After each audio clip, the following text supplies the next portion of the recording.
Emilio Durkheim. Vida.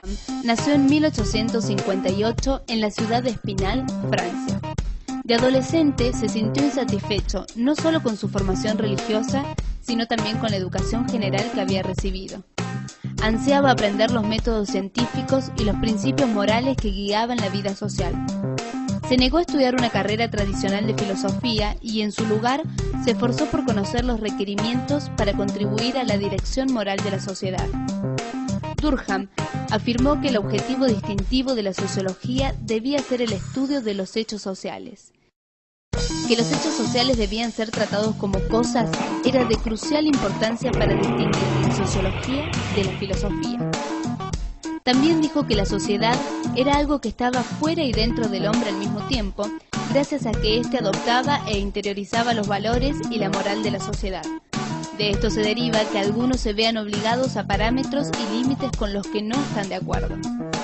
En palabras de nuestro autor, es un hecho social toda manera de hacer las cosas en una sociedad, que puede ejercer sobre las personas una presión externa y tiene una existencia propia, independientemente de sus manifestaciones individuales.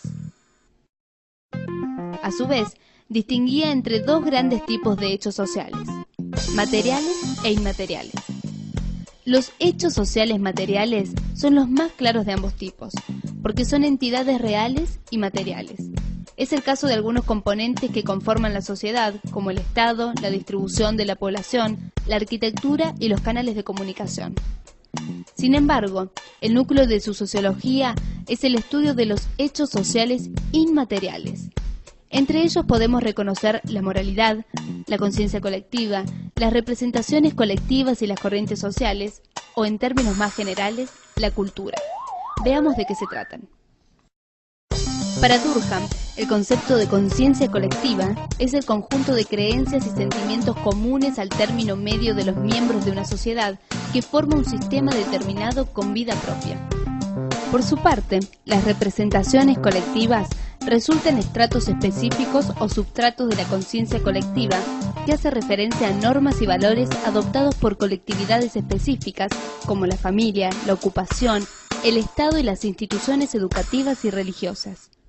Además, propuso un concepto aún más específico, las corrientes sociales, hechos sociales inmateriales que carecen de forma cristalizada como en los hechos materiales, pero resultan igualmente objetivos e influyentes en los individuos. Podemos encontrar un ejemplo de corriente social en los grandes movimientos de masas guiadas por el entusiasmo, la indignación o la piedad. Durkheim supone que la libertad de las personas está condicionada por su naturaleza social. Creía que los hombres se encontraban inclinados naturalmente hacia sus semejantes, hacia la fabricación de la sociedad en su conjunto, hacia sus costumbres e instituciones. Así, Durkheim propone una definición de libertad como un control externo de las pasiones individuales de cada persona. Para él, la libertad deviene de la internalización de una moralidad común que acentúa el significado de la independencia individual. En la totalidad de su obra, Durkheim ofreció una teoría más coherente que cualquiera de las que desarrollaron los demás teóricos clásicos de la sociología. Quienes están de su lado dirían que la claridad de su pensamiento se deriva de esta coherencia, al tiempo que sus críticos aducirían que esa claridad se debe a la relativa simplicidad de su teoría. En cualquier caso, es ciertamente más fácil penetrar en la esencia del pensamiento de Durkheim que en las reflexiones de otros teóricos clásicos. Obras. Entre sus principales obras pueden destacar la tesis doctoral que en 1893 publicó, llamada La división del trabajo social. Su tesis en latín sobre Montesquieu, su principal trabajo metodológico, Las reglas del método sociológico, publicada en 1895. Posteriormente, El suicidio, donde aplicó las reglas mencionadas anteriormente. Siendo el año de 1898, fundó la primera revista de sociología, y en 1912, Las formas elementales de la vida religiosa. Pensamientos y creencias. En sus afanes por remediar el desorden moral que reinaba en la sociedad, sugirió que se realizaran acciones como la represión dura de los que fomentaban el odio hacia otras personas. Solicitaba al gobierno el hacer público el mal comportamiento de la gente. Entre 1928 y 1962 se interesó por el socialismo. Sin embargo, este socialismo era diferente al que representaba Marx. Inclusive señaló que el marxismo era un conjunto de hipótesis dudosas y anticuadas. Para él, el socialismo representaba un movimiento encaminado hacia la regeneración moral de la sociedad, por medio de la moralidad científica. Por ello, no sentía interés en los aspectos políticos y económicos del socialismo de Marx. No consideraba al proletariado como la salvación de la sociedad y se oponía a la violencia y agitación. En resumen, suponía que el socialismo consistía en un sistema que siguiera los principios morales descubiertos por una sociología científica. División del trabajo. Para Durkheim, la división del trabajo era un hecho social material, puesto que constituía la principal pauta de interacción con el mundo social. Por densidad mecánica se entiende que es la cantidad de personas de una sociedad y el grado de interacción que se produce entre ellas. Un aumento en la cantidad de personas más un aumento de su interacción, es decir, la densidad dinámica. Conlleva un aumento de la competencia por los recursos escasos y una lucha más intensa por la supervivencia entre los diversos componentes paralelos y similares de la sociedad primitiva.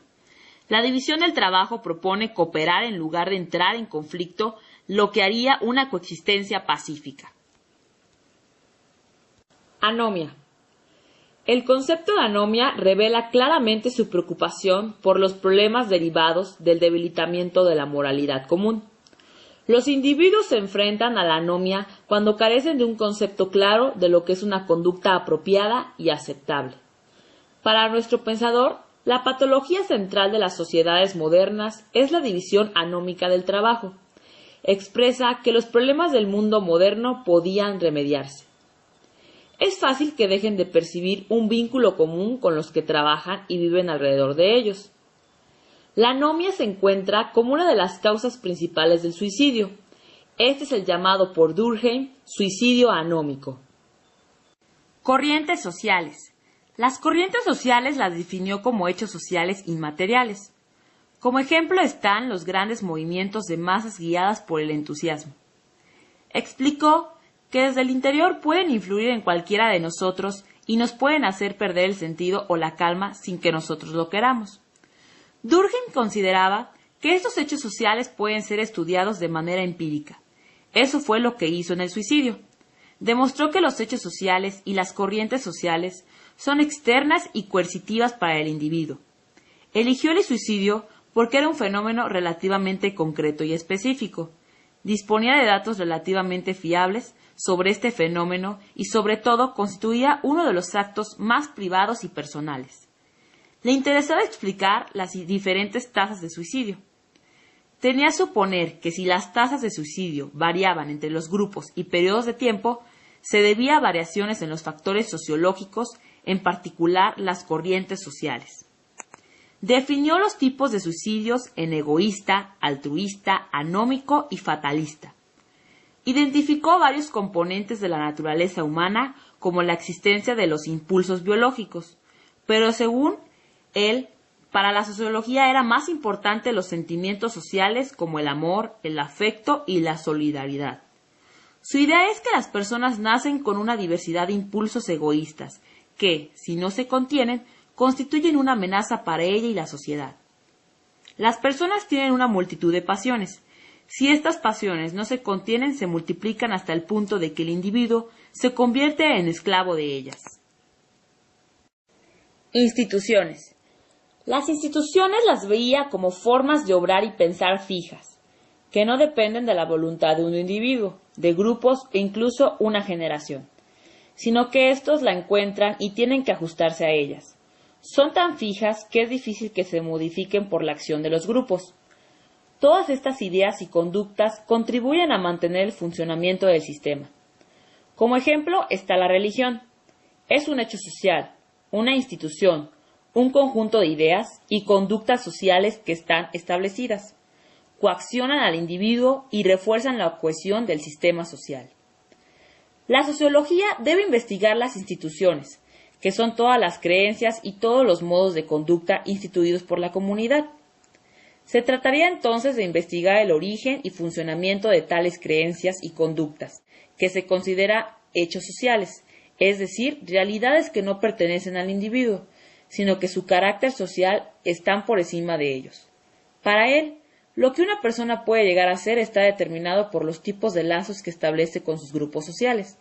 Por lo tanto, si queremos saber de las causas de un comportamiento individual, debemos conocer los vínculos sociales que ha establecido con medios sociales. Contexto social. Durkheim vivió durante la Belle Époque. Este periodo, que comenzó en 1890, se caracterizó por el optimismo y la fe en el progreso, producto de la paz luego de la guerra franco-prusiana. Hubo un gran crecimiento económico en toda Europa que promovió los avances tecnológicos. Se creía que la satisfacción que esto generaba se extendiera a las demás clases sociales, pero esto no sucedió, sino que comenzaron a surgir problemas por la modernización de la sociedad, como la pobreza, la inseguridad y los conflictos entre clases. Estas problemáticas fueron denominadas cuestión social. La Belle Époque finalizó en 1914, con el estallido de la Primera Guerra Mundial. En la época donde vivió Durkheim se le consideró como un liberal.